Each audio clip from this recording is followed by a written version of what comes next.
Hello दोस्तों, स्वागत है आपका अपने ही यूट्यूब चैनल किस्से कहानियों की ऑडियो लाइब्रेरी पर। अभी हम सुन रहे हैं कहानी अली बाबा और 40 चोर का भाग 8। तो चलिए सुनते हैं आज का भाग। अमीरों की सी जिंदगी बसर करने के लिए अली बाबा ने सबसे पहले एक बहुत ही शानदार महल बनवाया।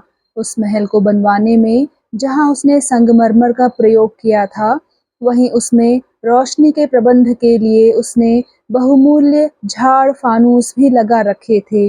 उस महल की भव्यता और सुंदरता बस देखते ही बनती थी।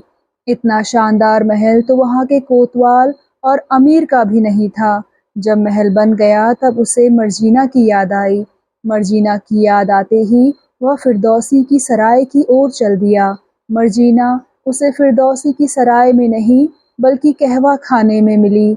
मर्जीना ने जब अली बाबा को देखा तो वह मन ही मन बहुत प्रसन्न हुई, लेकिन प्रत्यक्ष में उसने अली बाबा को देखते ही मुंह बना लिया था, जैसे कि वह उससे बहुत नाराज हो। अली बाबा मर्जीना के पास आया और बोला, क्या बहुत नाराज हो? मर्जीना बिगड़ कर बोली, तुमसे मतलब? अली बाबा चहकता हुआ बोला, अरे वाह, तुम्हारा मतलब मुझसे नहीं तो फिर किससे है? मर्जीना ने शिकायती लहजे में कहा, जाओ, मैं तुमसे बात नहीं करती। इतने दिन बाद आए हो, अब याद आई है तुम्हें मेरी? अली बाबा ने कहा, तुम्हारी याद तो हर वक्त हमारे दिल में रहती है। इतने दिन यहाँ ना आने की वजह यही थी कि मैं किसी ज़रूरी काम में उलझा हुआ था। मर्जीना ने पूछा, ऐसा कौन सा ज़रूरी काम था जो मुझसे भी ज़्यादा ज़रूरी था? अली बाबा ने कहा, मैं तुम्हारे लिए एक महल बनवा रहा था ताकि तुम्हें अपने पास रख सकूं। अब छोड़ो इस कहवा खाने को और मेरे साथ मेरे घर चलो। मेरे घर का जर्रा जर्रा तुम्हारा ही इंतजार कर रहा है। मर्जीना प्रसन्नता से बोली, क्या तुम सच कह रहे हो? अली ने कहा, कसम ले लो, मैं बिल्कुल सच कह रहा हूँ। मर्जीना ने पूछा, लेकिन मैं ऐसे कैसे तुम्हारे साथ जा सकती हूँ? अली ने पूछा, फिर कैसे जाओगी? जवाब देने से पहले मर्जीना ने सिर को झुका लिया और अपने आंचल के पल्लू से खेलती हुई वह कहने लगी, सोचो कि अगर ऐसे ही मैं तुम्हारे साथ तुम्हारे घर चली गई तो दुनिया वाले हमारे बारे में क्या-क्या बातें बनाएंगे। अली बाबा हंसता हुआ बोला, ओह, समझ गया कि तुम क्या कहना चाहती हो। मर्जीना ने नजरें झुकाए हुए ही पूछा, क्या कहना चाहती हूँ? अली बाबा ने कहा, तुम मेरे साथ महल चलो, हम वहीं पहुंचकर निकाह करेंगे। अली बाबा की बात सुनकर मर्जीना शर्मा गई और अपने पल्लू से खेलने लगी। अली ने पूछा, बोलो, कब चल रही हो मेरे साथ? मर्जीना ने कहा, जब तुम कहो। अली ने कहा, क्या अभी? मर्जीना बोली, हाँ अभी। तो अली ने कहा, तो फिर चलो। मर्जीना बोली, जरा ठहरो, फिरदौसी चाचा को आने दो, उनसे इजाजत लेकर ही चलेंगे। अली बाबा ने शंकित स्वर में पूछा, क्या वो इजाजत दे देंगे? मर्जीना बोली, क्यों नहीं देंगे? मैं अपनी मर्जी की मालिक हूँ, वो मुझे नहीं रोकेंगे। अभी वो दोनों ये बातें कर ही रहे थे कि उनकी कुर्सियों के पास ही 4-5 आदमी और आकर बैठ गए, जिनमें से एक उनका सरदार लगता था। वह अपने साथियों को संबोधित करते हुए बोला, आओ भाई, आज तो यहीं उनके पास ही बैठेंगे। अली बाबा को इस प्रकार उनका वहां आकर बैठना अच्छा नहीं लगा। गुस्से से उसका चेहरा लाल हो गया, पर वह अपने स्वर को नम्र बनाते हुए बोला, भाई साहब, अगर आपको बैठना ही है तो और भी बहुत सी कुर्सियां खाली पड़ी हैं, वहीं जाकर बैठ जाइए। वह आदमी ढिठाई से मर्जीना को देखकर बोला, इतनी सुंदर जगह को छोड़कर भला हम कहीं और क्यों जाकर बैठें? अब अली बाबा को क्रोध आ गया। वह गुस्से में बोला, जाते हो या फिर? उसने वाक्य को अधूरा छोड़ा तो वह आदमी व्यंग से मर्जीना की ओर संकेत करके बोला, चले जाएंगे, पर इस सुंदर बला को भी साथ ले जाएंगे। मर्जीना अपने लिए गलत भावना सुनकर भड़की, बोली, तुम्हारा दिमाग तो ठिकाने है, तुम बला किसे कह रहे हो? वो व्यक्ति बोला, तुम्हें और किसे? मर्जीना ने कहा, तुमने मुझे बला कहा, अब मैं तुम्हें वास्तव में ही बला बनकर दिखाऊंगी।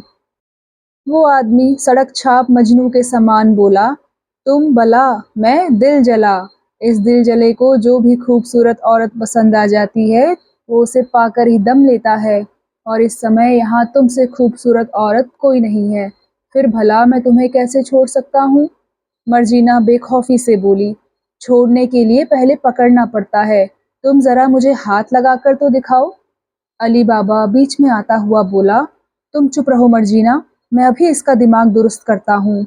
यह कहकर उसने उस आदमी की ओर बढ़ना चाहा तो उस आदमी ने भी लपक कर अपनी तलवार निकाल ली।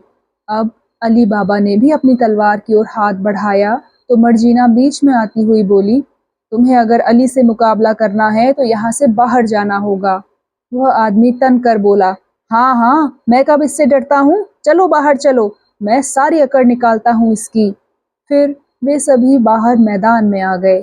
वहां पहुंचकर अली ने उस आदमी के साथियों पर निगाह डाली जो संख्या में 5 थे और पूछा, तुम सब अलग अलग लड़ोगे या फिर एक साथ मुझसे मुकाबला करोगे?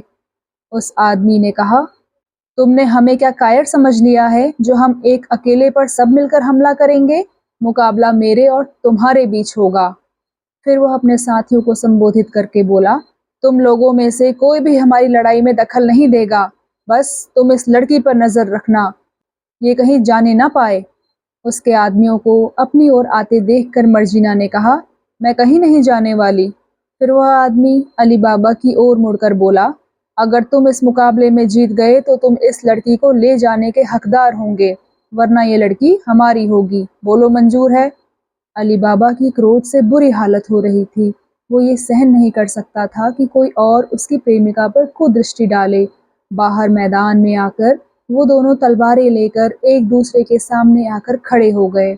उन दोनों ने पहले एक दूसरे को नजरों में तौला। अली बाबा का प्रतिद्वंदी डील डॉल और भारी काया में अली बाबा से कहीं ज्यादा था। अली बाबा उसके सामने डील डॉल में काफी कम था। मुकाबला आरंभ हुआ। वह आदमी बहुत बहादुर और शक्तिशाली था और वह तलवार चलाने में भी निपुण लगता था। उसे अपनी बहादुरी और ताकत का घमंड था। उसका विचार था कि वह अली बाबा को मिनटों में परास्त कर देगा। अली बाबा अपने प्रतिद्वंदी के समान ना तो भारी भरकम था और ना ही अधिक शक्तिशाली, लेकिन वह उससे कई गुना अधिक चुस्ती फुर्ती से भरपूर था। जितनी सहजता से अली अपने शरीर को हरकत दे सकता था, उतना ही उसके प्रतिद्वंदी के लिए हरकत करना दुश्वार था। यह सब उसके भारी भरकम डील डॉल की वजह से था। यही वजह थी कि अली बाबा अपने प्रतिद्वंदी को कड़ी टक्कर दे रहा था। पहले जहां वह अपनी जीत के प्रति पूर्ण रूप से आश्वस्त था, वहीं अब अली बाबा की चुस्ती फुर्ती देखकर आश्चर्यचकित था। वह समझ गया कि चुस्ती फुर्ती के मामले में उसका प्रतिद्वंदी उससे कहीं आगे है। इधर अली बाबा उस पर धड़ाधड़ हमले कर रहा था और साथ ही अपनी चुस्ती फुर्ती और बुद्धिमानी से अपने आप को बचा भी रहा था, साथ ही अपने प्रतिद्वंदी को आश्चर्यचकित कर रहा था। अली बाबा के प्रतिद्वंदी को हमला करने का अवसर कम मिल रहा था क्योंकि अली बाबा उस पर बेहद फुर्ती से प्रहार कर रहा था, इसलिए उसका अधिकतर समय अपना बचाव करने में ही लग रहा था। अली बाबा ने अपने प्रतिद्वंदी की इस कमजोरी को भांप लिया था, इसलिए वह पैंतरे बदल बदल कर धड़ाधड़ उस पर वार किए जा रहा था। अंत में अली बाबा ने उस व्यक्ति पर एक जबरदस्त प्रहार और किया। उसका प्रतिद्वंदी अली बाबा के इस प्रहार का सही तरीके से जवाब नहीं दे सका और वह धड़ाम से जमीन पर गिरा। अपने सरदार को जमीन पर गिरता देखकर उसके साथी अपनी तलवारें लेकर अली बाबा की ओर झपटे। इससे पहले कि वो अली बाबा पर हमला करते, उनका सरदार गिरे हुए ही अपने साथियों से दहाड़ कर बोला, खबरदार! अपने सरदार की दहाड़ सुनकर उसके साथियों ने सरदार की ओर देखा जो कह रहा था, कोई भी आगे नहीं बढ़ेगा। उसके साथियों के हाथ जहां के तहां रुक गए। फिर वह खड़ा होते हुए अली बाबा से बोला, दोस्त, मैं अपनी हार कबूल करता हूँ। तुम्हारी बहादुरी देखकर मैं बहुत खुश हुआ। खासकर तुम्हारी चुस्ती फुर्ती ने मुझे बहुत प्रभावित किया है। फिर उसने मर्जीना की ओर देखा और उससे कहने लगा, मैं तुमसे अपनी बदतमीजी के लिए माफ़ी चाहता हूँ। मर्जीना ने उसकी बात का कोई जवाब नहीं दिया और वह अली बाबा के पास आकर बोली, आओ चलो। अली बाबा ने मर्जीना के साथ आगे बढ़ने के लिए कदम बढ़ाया तो वह आदमी उसका रास्ता रोकता हुआ बोला, दोस्त, क्या तुम अपने बारे में कुछ नहीं बताओगे? इससे पहले अली बाबा कोई जवाब देता, उन्हें एक आवाज़ सुनाई दी, इसके बारे में मैं बताता हूँ। सबने आवाज़ की दिशा में देखा। अली बाबा और मर्जीना ने भी आवाज़ की दिशा में देखा।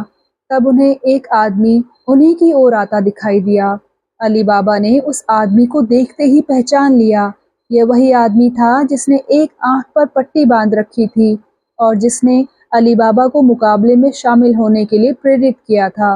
वह आदमी उन पांचों के पास आया और बोला, दोस्तों, इस वक्त हमारे सामने दुनिया का सबसे बेहतरीन तीरंदाज खड़ा हुआ है। अली बाबा के प्रतिद्वंदी ने पूछा, क्या मतलब? आगंतुक उससे बोला, मैंने तुम्हें मुकाबले के बारे में बताया था ना, ये वही आदमी है जो उस मुकाबले में जीता था। वो आदमी प्रसन्न होकर बोला, ओह, माफ करना दोस्त, मुझसे बहुत बड़ी गलती हो गई। मैं आपसे वादा करता हूँ कि आगे से मैं कभी इस गलती को नहीं दोहराऊंगा। अली बाबा खुश होकर बोला, सुनकर खुशी हुई। क्या अपने बारे में कुछ नहीं बताओगे?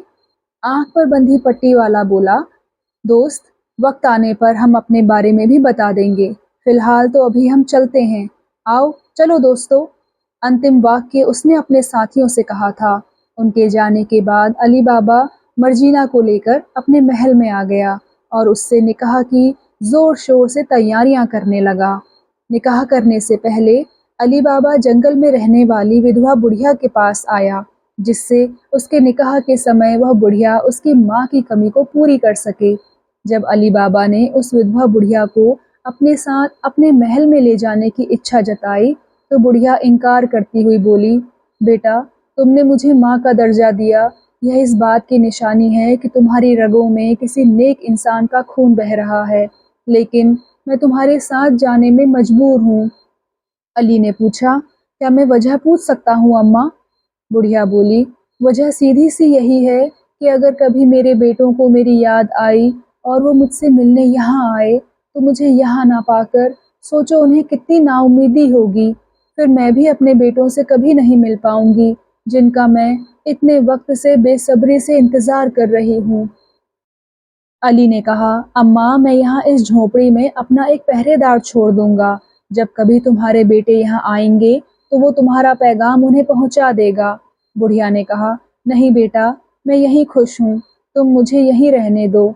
अभी वो दोनों यही बातें कर ही रहे थे कि बुढ़िया के दोनों बेटे उससे मिलने के लिए आ गए। वो अपनी माँ से मिलने आने में बहुत सावधानी बरतते थे। पहले दूर से यह देख लेते थे कि उनकी माँ के आसपास कोई है तो नहीं, लेकिन उस दिन जब उन्होंने दूर से एक अजनबी को बैठे देखा तो वो सतर्क हो गए। तब बड़े भाई ने छोटे भाई से कहा, जरा तुम झोपड़ी के चारों ओर देख कर आओ, कहीं ऐसा ना हो कि इसके दूसरे साथी भी हों जो कहीं छिपे बैठे हों और हमारी ताक में हों। बड़े भाई की बात सुनकर छोटे ने झोपड़ी का एक चक्कर लगाया और बड़े भाई के पास आकर बोला, भाई, मैंने आसपास का सारा इलाका छान मारा, यहाँ मुझे और कोई नहीं दिखाई दिया। तो बड़ा भाई बोला, ठीक है, पहले मैं झोपड़ी के अंदर जाता हूँ, तुम चौकन्ने रहकर चारों ओर की निगरानी करो, अगर कोई गड़बड़ हो तो इशारा कर देना।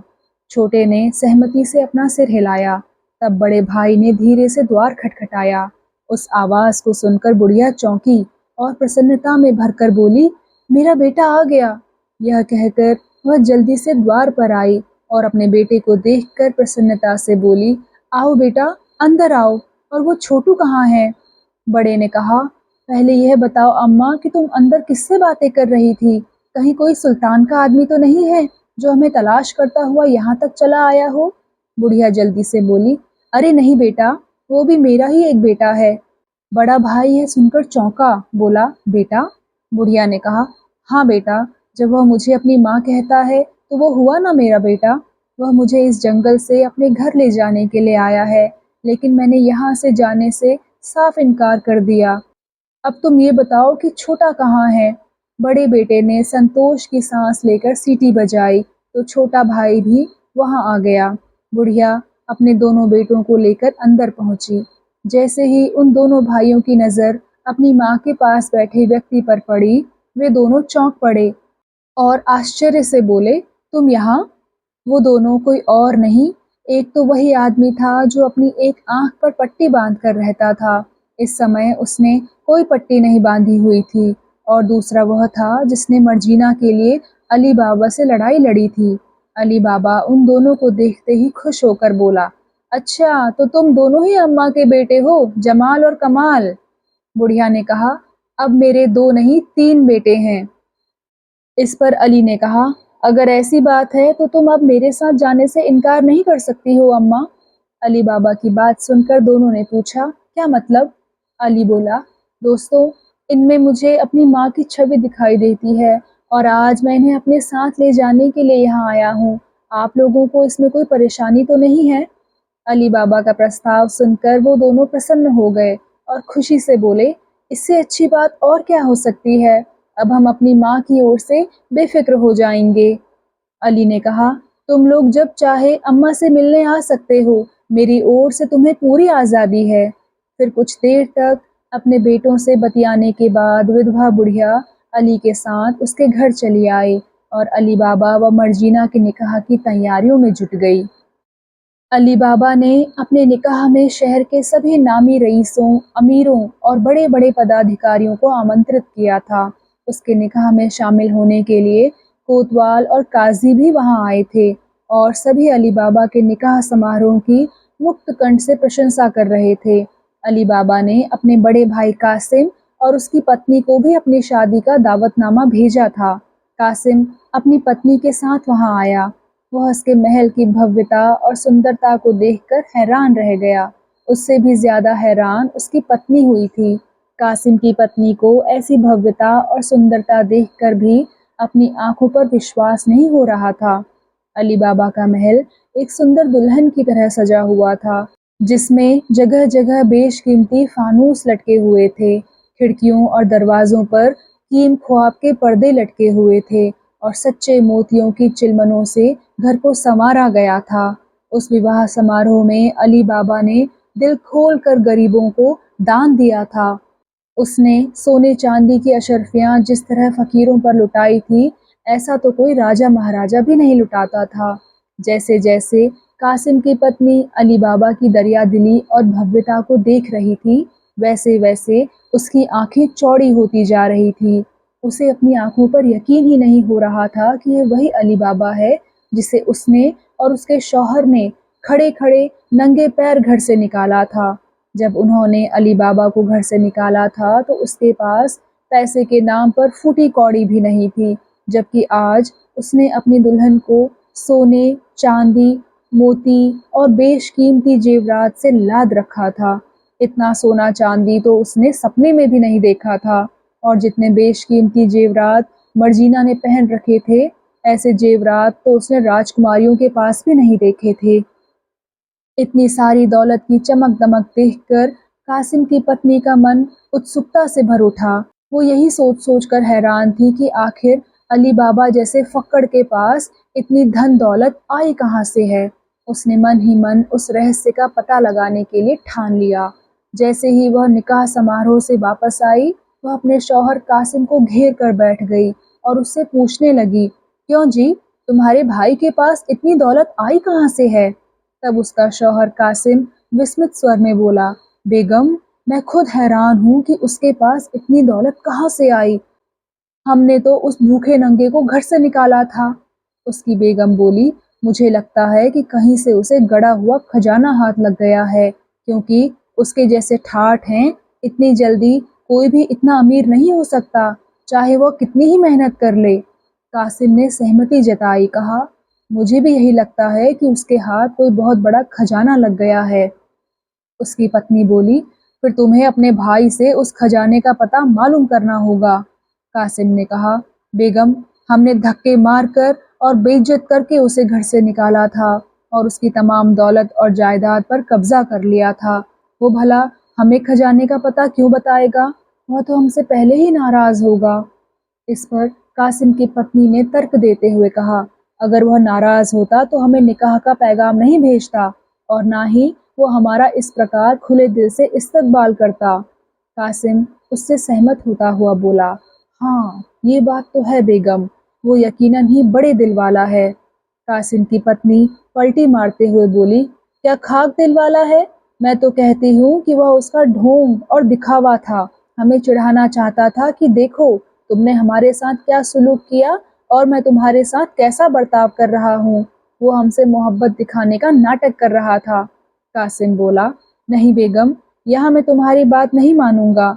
अली बाबा साफ दिल वाला है, वो ढोंगी, फरेबी या नाटकबाज नहीं है। कासिम की पत्नी हाथ नचाती हुई बोली, ओहो, आज तो भाई पर बड़ा प्यार आ रहा है। कहीं इसलिए तो नहीं कि अब वो तुमसे ज्यादा मालदार हो गया है।